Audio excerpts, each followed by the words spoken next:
ஸ்தோத்திரங்க. இன்னைக்கு நம்மளுடைய வாழ்க்கையில் ஒரு முக்கியமான ஒரு விஷயத்தை பார்க்க போகிறோம். அது என்னென்னா, இந்த 2025 ஆரம்பித்து கொஞ்ச நாள் தான் ஆகுது. அதில் நிறைய பேர் சொல்கிற பதில் என்னென்னா, இந்த வருஷம் என்னன்னே தெரியலங்க, எங்கள்கிட்ட ₹1 கூட இல்லை, ரொம்ப பண நெருக்கடியாகவும் இருக்குது, மன ரீதியாக நிறைய காரியங்கள் எங்களோட வாழ்க்கையில் நாங்கள் சந்தித்து கொண்டே இருக்கிறோம் அப்படின்னு சொன்னாங்க. அதற்கு நான் ஒரே ஒரு வேத பகுதி தான் நான் சொல்லுவேன்.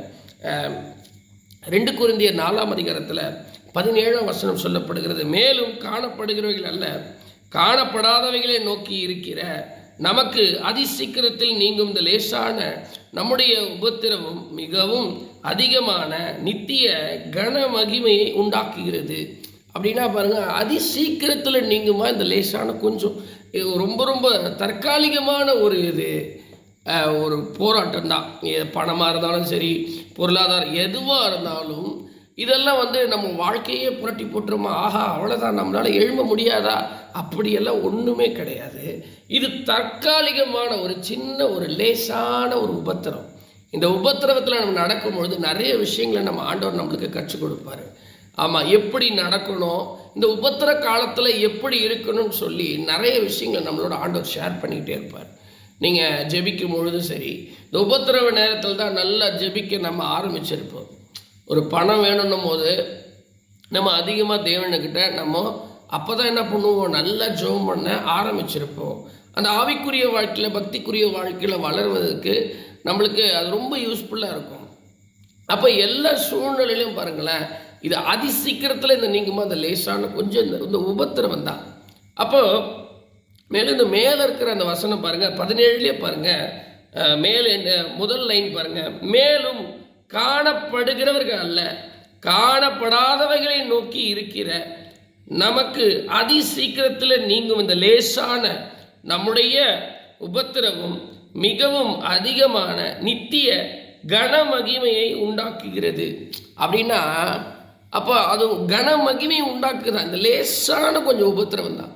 காணப்படுறவைகளை நோக்கி நம்ம என்ன பண்ணுறோம், இன்றைக்கி நம்ம அரிசி இல்லை, பருப்பு இல்லை, கடன் இருக்குது, எல்லா சூழ்நிலைக்காக நம்ம போராடி கொண்டிருக்கிறோம். ஆனால் காணப்படாதவை நித்திய ஜீவன் இருக்குது. ஆண்டவரோடு கூடிய என்றென்றும் வாழக்கூடிய அந்த பரலோகத்து மோட்சத்துக்கு அதற்குண்டான பிரயாசங்களை நம்ம படுறதே கிடையாது. வேதம் சொல்லப்படுகிறது, முதலாவது தேவனுடைய ராஜ்யத்தையும் அவருடைய நீதியும் தேடுங்கள், அப்பொழுது இவையெல்லாம் உங்களுக்கு கூட கொடுக்கப்படும். வேதம் சொல்லப்படுகிறது. அந்த வசனங்களை நம்ம என்றைக்குமே நம்ம கடைபிடிக்க மாட்டோம். நம்மளுடைய என்ன தெரியுமா, இங்கேயே என்ன பண்ணணும், நல்லா வாழணும், இங்கேயே சிறப்பாக இருக்கணும். ஆமாம், எந்த காரியத்தை நம்ம கடவுளுக்கு பிரியமான எந்த காரியத்தையும் செய்ய மாட்டோம். எல்லா நாளும் சந்தோஷமாக இருக்கணும்.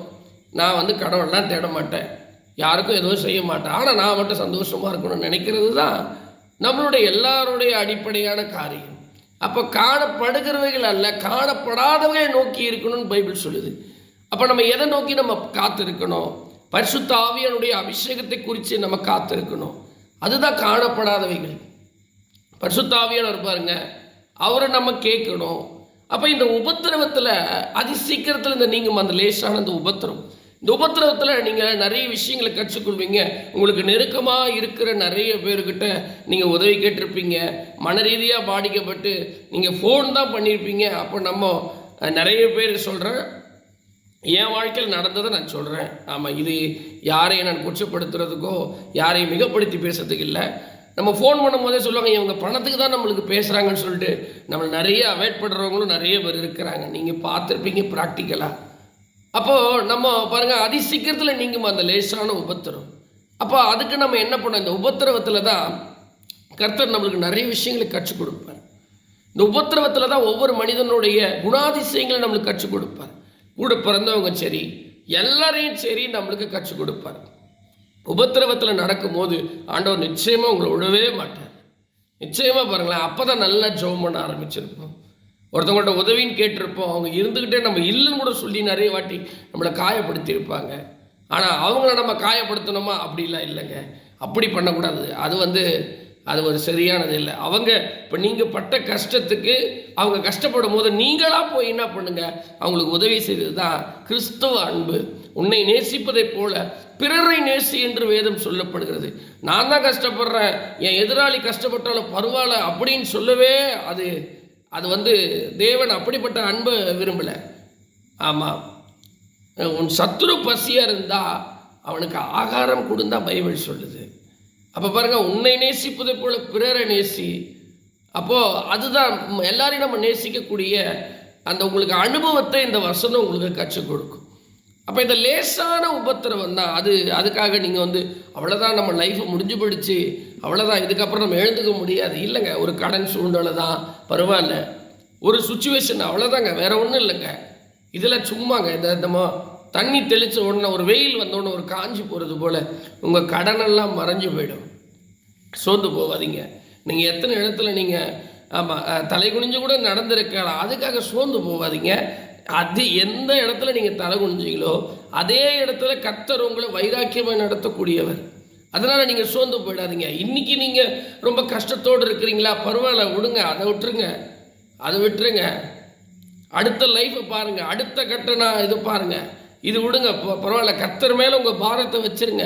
வேதம் சொல்லப்படுது, 1 பேதுரு 5:7 சொல்லப்படுகிறது, அவர் உங்களை விசாரிக்கிறானபடினால் உங்களை பிரச்சனைகள், கவலைகள் எல்லாவற்றும் அவர் மேலே வைங்கன்றாரு. அப்போ அவர் மேலே வச்சுட்டு நீங்கள் ஹாப்பியாக இருங்க, சந்தோஷமாக இருங்க. 1 தெசலோனிக்கேயரில் சொல்லப்படுகிறது, ஆமாம், அதில் நீங்கள் 5ஆம் அதிகாரத்தில் பாருங்கள், எப்பொழுதும் கர்த்தருக்குள்ளே சந்தோஷமாக இருக்குன்னு தான் பைபிள் சொல்லுது. எப்பொழுதும் சந்தோஷமாக இருங்க, ஜாலியாக இருங்க. ஒரு நெருக்கடி வரும்போது நம்ம சோகமாக இருக்கிறதும், ஒரு நெருக்கடி வரும்போது ரொம்ப அப்படியே அதெல்லாம் இல்லைங்க. எப்பவுமே காசு இருந்தாலும் இல்லாமல் யார் என்னை விட்டாலும் யார் போனாலும் நீங்கள் சந்தோஷமாக இருங்க. அதுதான் கர்த்தர் விரும்புகிறது.